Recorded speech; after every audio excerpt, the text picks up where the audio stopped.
Boa noite, pessoal. Nosso trabalho é sobre IATF, que é Inseminação Artificial em Tempo Fixo, e o nosso grupo é composto pela Isabela, Carla, Lívia Rodrigues e Rafaela. O melhoramento genético, ele tem o intuito de aumentar a eficiência de reprodução do rebanho. Com isso, vai ter um maior retorno econômico na pecuária, e isso é necessário devido ao avanço tecnológico e o desenvolvimento da pecuária. Essa eficiência ela vai ser obtida através da redução do intervalo entre os partos, e essa redução de intervalo entre partos vai fazer com que a atividade ovariana após parição volte mais rápido. E isso é obtido através da inseminação e vai ocasionar um maior retorno econômico. A inseminação artificial em tempo fixo, ela teve um aumento na pecuária nacional e essa biotecnologia devido a ela, teve uma redução nos problemas reprodutivos em vacas. Com a técnica de IATF, é possível escolher o momento exato para inseminar as vacas e as fêmeas bovinas terão com esse método a ovulação induzida. E dessa forma, a inseminação ela vai ser realizada com data estipulada. Por isso, a sincronização é muito importante, devido ao mecanismo e o momento da ovulação serem mais precisos. Sendo assim, não é necessária a detecção de cio, gerando uma alta eficiência reprodutiva e uma maior utilização. Nesse trabalho, nós vamos abordar, né, os protocolos de escolha para inseminação artificial em tempo fixo, as vantagens, as desvantagens e descrever a técnica dessa biotecnologia. Para uma melhor compreensão sobre o processo de inseminação, é importante conhecermos sobre o funcionamento do sistema reprodutivo. O sistema genital masculino ele pode ser comparado a uma fábrica, cujas suas funções são a produção e a deposição de espermatozoides com capacidade para fecundar o óvulo no sistema genital feminino. São várias as estruturas que compõem o sistema genital masculino, e cada uma delas possui uma função especial para seu perfeito funcionamento. Dentre elas temos o escroto, o testículo, o epidídimo, o cordão espermático, glândulas acessórias e o pênis. A função do escroto é permitir que os testículos eles fiquem alojados a uma temperatura menor do que a do corpo. Os testículos também são responsáveis pela produção dos espermatozoides. Os epidídimos, eles proporcionam a capacidade dos espermatozoides se locomoverem e de serem férteis. E é no epidídimo que ocorre o processo de maturação espermática, além da cauda do epidídimo, que serve de local de armazenamento do espermatozoide. O cordão espermático, ele liga essas estruturas com o resto do corpo, e as suas funções principais são auxiliar a termorregulação e transportar os espermatozoides até a uretra. As glândulas acessórias, elas são responsáveis por produzir os fluidos que compõem o líquido seminal, e o pênis é o órgão copulador, que se exterioriza pelo prepúcio. E o conjunto de todas estas estruturas atuam de forma coletiva e sincronizada para produzir e liberar os espermatozoides férteis. O sistema genital das fêmeas é composto pelos ovários, tubas uterinas, útero, cornos uterinos, corpo do útero, cérvix, vagina, vulva e clitóris. Os ovários constituem as gônadas femininas e desempenham duas funções: a gametogênica, que é responsável pela liberação dos óvulos, e a função endócrina, que é responsável pela síntese e liberação de hormônios e esteroides, como o estradiol e a progesterona. A tuba uterina são estruturas especializadas no transporte dos óvulos, dos espermatozoides e do embrião por meio de movimentos ciliares e de contração muscular.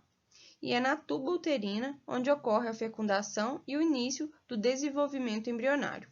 O útero ele é composto por dois cornos, um corpo e uma cérvix, que é o colo do útero. Nos cornos uterinos é onde os fetos se desenvolvem, e no corpo uterino é onde ocorre a deposição do sêmen na inseminação artificial. Na cérvix Ela possui um esfíncter que controla o acesso do útero e a vagina, e vice-versa. Na cérvix também possui 3 a 5 anéis cartilaginosos de consistência dura que auxiliam na orientação para a realização da inseminação artificial. As glândulas uterinas secretam substâncias que nutrem o concepto antes do desenvolvimento da placenta. Além disso, o útero é responsável pela implantação, pela proteção e pelo desenvolvimento do concepto até o final da gestação. A vagina, ela constitui o órgão copulatório e o canal do parto. É o local de deposição também do sêmen durante a monta natural. Na porção caudal da vagina, há uma região denominada vestíbulo vaginal, onde se localiza o meato urinário, um orifício pelo qual a urina armazenada na bexiga é eliminada. Esse orifício ele deve ser evitado no momento da passagem da pipeta na inseminação artificial, que deve ser inserida em um ângulo de 45 graus em relação ao corpo do animal, evitando o risco de atingir a bexiga em vez do útero. O clitóris e a vulva formam a genitália externa. O clitóris possui importante função durante a cópula, pois, quando estimulada, desencadeia resposta neuronal que auxilia nas contrações do trato reprodutivo e aumenta a velocidade de transporte dos gametas, além de reduzir o tempo necessário para que ocorra a ovulação. Compreende-se por inseminação artificial em tempo fixo uma biotécnica que visa a sincronização do éstro e a ovulação das fêmeas de um rebanho em um determinado tempo. Os protocolos de inseminação artificial em tempo fixo preconizam sincronizar a onda de crescimento folicular, a fase luteínica e a sua regressão e o momento de ovulação. A técnica ela pode ser realizada através da utilização de medicamentos análogos aos hormônios naturais, simulando o ciclo estral normal de uma fêmea, permitindo ser feita uma programação da inseminação artificial para um determinado dia e uma determinada hora. Dentro da gama dos hormônios mais utilizados estão as prostaglandinas e seus análogos sintéticos, que geralmente são administrados na forma de implantes vaginais ou auriculares, proporcionando uma liberação gradativa desses hormônios. Os estrógenos e as gonadotrofinas, que são utilizados como indutores de ovulação. A inseminação artificial em tempo fixo é uma realidade na pecuária brasileira e a sua utilização proporciona maior produção e qualidade agregada ao rebanho, além de oferecer o controle de toda a reprodução na mão dos produtores, sendo possível inseminar um maior número de vacas em um curto período, como, por exemplo, em um dia é possível inseminar até 250 vacas, programar a inseminação e o nascimento dos bezerros, obtendo assim um melhor aproveitamento da mão de obra. Bom, uma das vantagens das técnicas de ATF é o fato de, no implante auricular, o dispositivo ele pode ser reutilizado. Isso diminui um pouco os custos da técnica e mantém as mesmas taxas de fertilidade. Então, não faz muita diferença você usar ela uma ou duas vezes. Outra coisa é o aumento do controle zootécnico. Você consegue fazer diferentes cruzamentos de uma só vez, o que aumenta a seleção e o melhoramento genético desse animal. A escolha da data do parto, se você escolhendo a data de inseminação, você escolhe a data do parto também. Com isso, você tem um aumento no retorno financeiro, porque você consegue atender uma demanda do mercado, né? Você consegue se programar para atender o mercado quando, em outros períodos, quando há uma baixa de, de oferta de carne bovina, você consegue planejar o nascimento desse animal para a data de abate dele atender essa diminuição do fornecimento do mercado. E aí, com isso, você tem um aumento no retorno financeiro, obviamente. Você está vendendo mais, você está lucrando mais. E tem a questão da diminuição dos riscos de falha de observação de cio, porque às vezes o tempo passa, você não vê, a pessoa que está manejando não vê e você não faz a inseminação daquele animal. E com isso a gente tem aumento de taxa de prenhez e tudo é buscando aumentar esse retorno financeiro. Já em relação às desvantagens, tem uma para mim que é muito significativa, que é a inviabilização do sêmen sexado. Dependendo do nosso rebanho, a gente tem predileção para que os recém-nascidos sejam machos, no caso de um rebanho voltado para o corte, e fêmeas, no caso de um rebanho voltado para leite. E o sêmen sexado, ele não pode ser utilizado na técnica do implante auricular, e então meio que deixa a gente ali na sorte, né? Mas estudos já estão sendo feitos para para descobrir por quê e para poder contornar essa inviabilização. E o sêmen ele deve ser analisado antes de utilizado nas técnicas, porque a qualidade dele vai influir no resultado final da taxa de prenhez. E também uma outra desvantagem é a infraestrutura para realizar os procedimentos, mas é uma estrutura mais tranquila de se obter. Normalmente, muitas fazendas já têm essa infraestrutura. E a questão de mão de obra especializada, não é qualquer um que pode realizar esse procedimento, ele tem que ser alguém que entenda, um médico veterinário que saiba o que ele está fazendo ali, e um certo investimento para poder adquirir os insumos necessários e os equipamentos. Mas dos equipamentos é um investimento de uma vez só, de uma única ocasião, e depois os insumos você vai, esse gasto que você obtém com os equipamentos, os insumos, você vai lucrando ele conforme os animais vão nascendo. O uso da ECG, da gonadotrofina coriônica equina, ela ajuda a aumentar a taxa do crescimento folicular e de ovulação e de prenhez após a sincronização. E isso otimiza a eficiência dos protocolos de ATF. Ela tem uma ação similar ao FSH e ao LH e tem sido usada em rebanhos de baixo score corporal com o objetivo de aumentar a quantidade de LH para o crescimento folicular acontecer num tempo esperado e sincronizado em todo o rebanho. A dosagem de ECG nos animais, ela vai variar conforme o protocolo escolhido. A gente encontrou 3 protocolos distintos citados na literatura, então vai variar conforme esse protocolo que foi escolhido e depende de alguns fatores, como o grupo genético, o score corporal, a taxa de ciclagem do animal e alguns outros. Como eu mencionei anteriormente, a gente encontrou 3 protocolos diferentes na literatura. O protocolo de 3 manejos, o protocolo de 3 manejos com 2 doses de PGF-2-alfa e o protocolo de 4 manejos. Eu vou descrever eles em seguida. No protocolo de 3 manejos, ele é mais utilizado em vacas que já tiveram mais de um parto, né, multíparas, em 3 etapas diferentes. No dia 0, conforme a imagem, o D0 é o início do protocolo e é o primeiro manejo.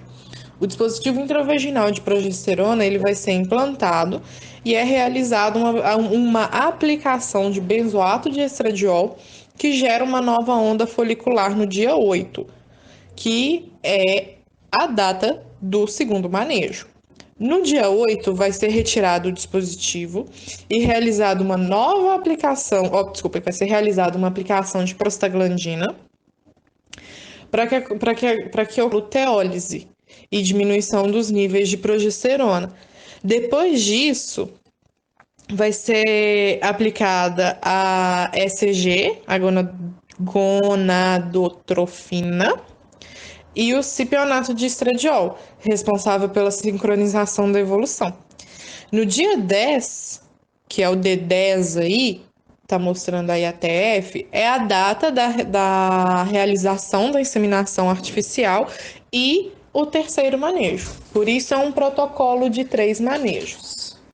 No caso do protocolo de 3 manejos com 2 doses de PGF-2-alfa, é realizada uma dose a mais de prostaglandina em relação ao protocolo anterior. Isso vai reduzir as concentrações de P4 durante o protocolo e aumenta ainda mais a fertilidade.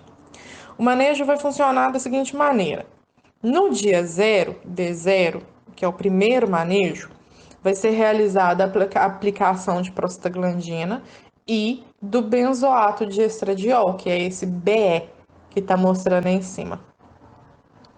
E ocorre também a implantação do dispositivo intravaginal. No dia 8, 9, mais ou menos, ocorre a retirada desse dispositivo, que vai ser a data do nosso segundo manejo, e ocorre a aplicação de uma nova dose de prostaglandina e a aplicação do ECG e do cipionato de estradiol. No D10, que é o 10º dia, é realizada a inseminação artificial, que é a IATF, e a data também do nosso terceiro manejo. Então, a gente tem aí o protocolo de 3 manejos com 2 doses de PGF-2-alfa. No caso do protocolo de 4 manejos, ele é bem parecido com o protocolo anterior, que é o de 3 manejos com 2 doses de PGF-2-alfa. Só que ele tem um manejo a mais, né? Ele é mais indicado para novilhas e primíparas. Então vamos lá. No dia 0, que é o início do protocolo, é implantado o dispositivo intravaginal de progesterona e acontece a aplicação do benzoato de estradiol. Então a gente tem aí o primeiro manejo feito. No dia 7 é realizado a aplicação de prostaglandina, que é a PGF-2-alfa. A gente tem aí então o segundo manejo. No dia 9, é retirado o dispositivo intravaginal e feita a aplicação de cipionato de estradiol e ECG, a gonadotrofina. E aí a gente tem o terceiro manejo. No dia 11, acontece a IATF, que é a inseminação artificial, no quarto manejo do protocolo. Principais manejos para a utilização da IATF.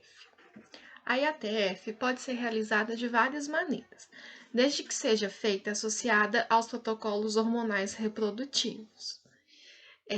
Ela pode ser associada a outros métodos para maior sucesso e porcentagem dos níveis de prenhez.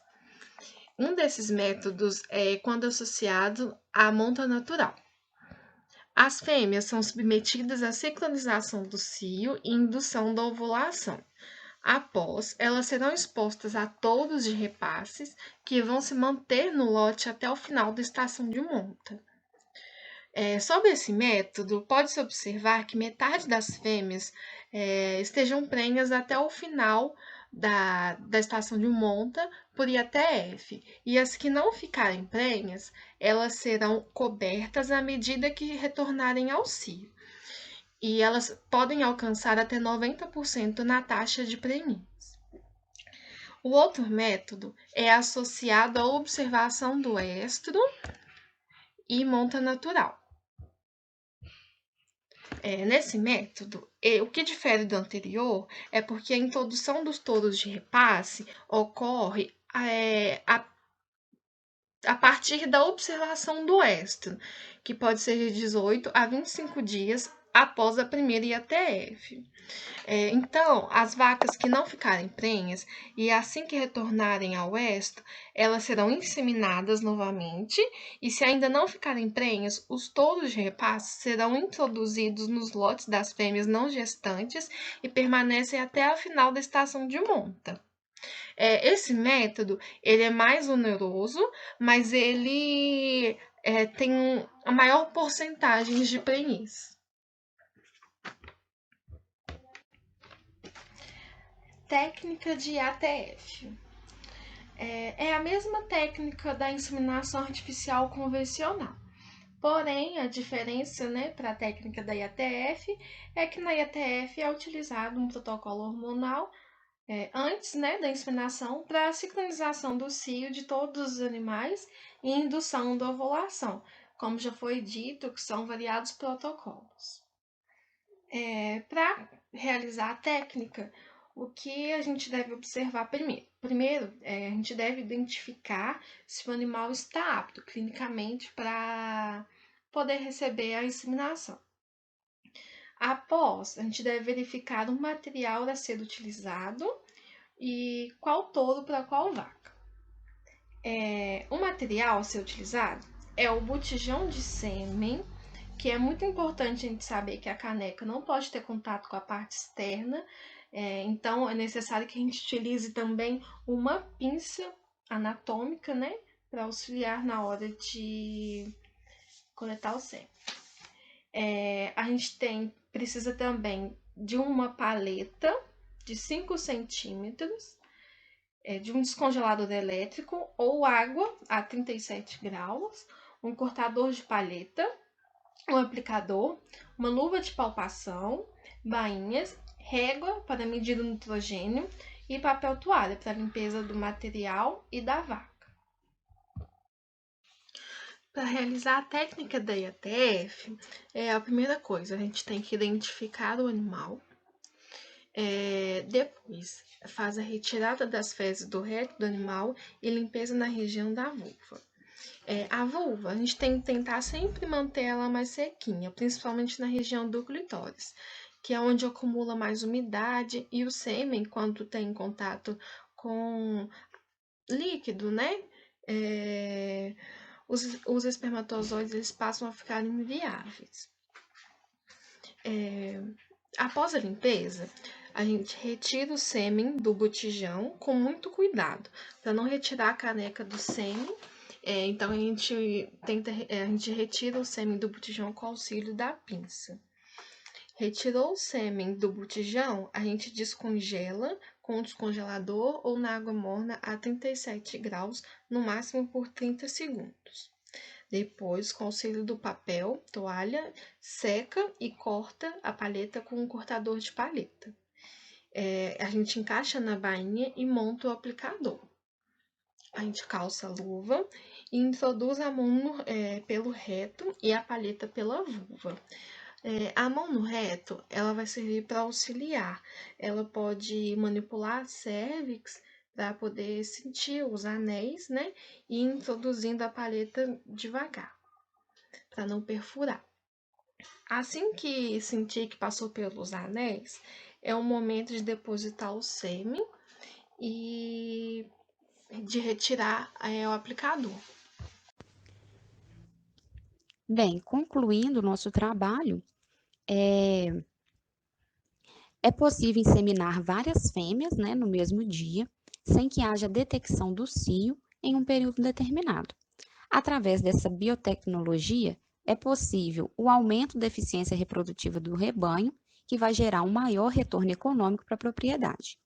A sincronização do estro deve ter um protocolo escolhido e ser realizado por um profissional da área. Isso é muito importante para que se obtenha, um sucesso aí na inseminação artificial em tempo fixo. E aí isso também vai ser conforme a necessidade e as características de cada propriedade. O uso dessa biotecnologia através de estudos avançados na área de produção animal, ela contribui para que haja melhoramento na reprodução animal.